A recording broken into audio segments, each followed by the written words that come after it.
Mic check 1 2 1 2. So I want to make this video for two things. One, I got an update on this document, the scorecard and KPI template that I created a couple months ago, which you can download in the comments. And if links are not allowed, I don't know, get it to you somehow. Um, so I want to share a couple of changes that's been made. And two, I want to talk about 5 metrics that I think are really important for you to pay attention to in this document. All right. So jumping straight into it. Now, the change that's been made is one, we have some percentages now, your gross profit and your net profit. Those are two new things that were added. I have this new thing called your max CAC, your customer acquisition costs. Based on some calculations, this is the most I think you should be spending on your CAC. And so based on that, you should be essentially try to lower this based on what this is. Um, and we also have all the data here is sample data is on January. So just zero this out and you're back to as a blank sheet. But I also have year one and year two here that's available for you to fill out. And if you do those, ignore the months, you can kind of look at this KPI trend thing here that allows you to see how the business changed over time based on those two particular years. So those are some of the new things. I think that's everything, right? Those are the new things that's been added to this. Now, with that said, I want to talk about the metrics that I think are really important to pay attention to, right? And so the first one is going to be your CAC, your customer acquisition cost. So this is a typical, metric, your CAC. Not to be confused with your lead cost, which is the cost to acquire a lead or somebody who's interested in your business. But the CAC is how much it costs for them to become a customer. So in this case, if two people inquire and it costs you $20 to inquire for them each to inquire, so that's $40.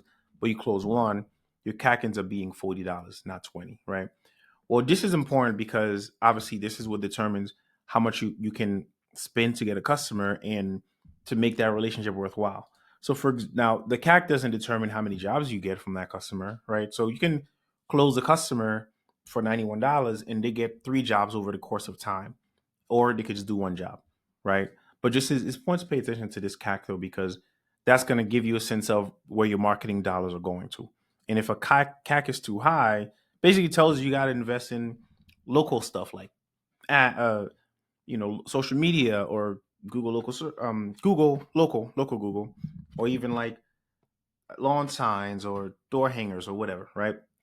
I have this section here that I created called max CAC, which essentially means that if you take your average job revenue, which is 250 minus 156, which you pay your cleaners, you're left with about $95, and then minus your CAC, you're left with about $4 or $5 profit.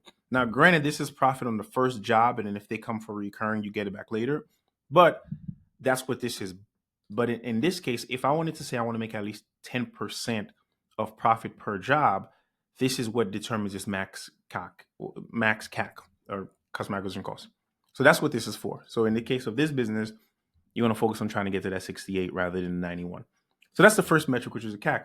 Second one is your customer LTV, right? Now, this number here is not just the LTV, like how much revenue. This is actually LTV. This is the gross LTV, which means let's say every customer on average spends $1,000 with you per year. However, because the gross profit you get from their job, meaning your cleaners make 62.5 and you make 37%, your actual gross LTV is the 37%, which in this case is going to be 375. That's what the customer is actually worth to you, right? So that's the LTV. It's important because if that number is basically the same cost as the job revenue or the same as your CAC, then there's no profits there, right? But the thing that gives you a sense of a healthy business, which brings us to the third metric to pay attention to, is the ratio between LTV and CAC. So your LTV to CAC ratio, essentially. Now, ideally, it needs to be 3 to 1 or higher. So what does that mean? If I go 375 divided by 91, 375 divided by 91 is going to be 4.12.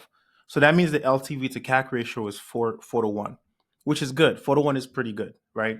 Even if it was 3 to 1, which means higher CAC or lower LTV, it will still be a sign of a healthy business that long term will, your dollars will still be healthy. When your LTV to CAC ratio is like 2 to 1, right?